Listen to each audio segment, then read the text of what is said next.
තව ටිකක් බෙදන්න දැම්මේ. අම්බෝදුව.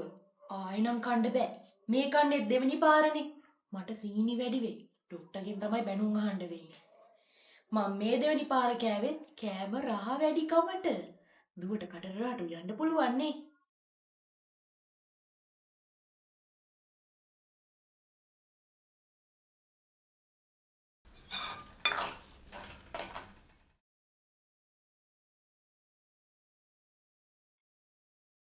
ආපෝ ලුණු කාට්ටේනේ බං. මෙච්චර ලුණු දාන්න එපා. දැන් ඉතින් මේකට මේ අල ගෙඩියක් කවලා අල කැලක් විතර දාපන්. එතකොට ඒක ලුණු උනනවනේ. මේ අනිත් දවසේ මේවට ලුණු දානකොට පොට්ටක් දාපන්. ඊට පස්සේ රස බලලා අමුතර දාන්න පුළුවන් නේ.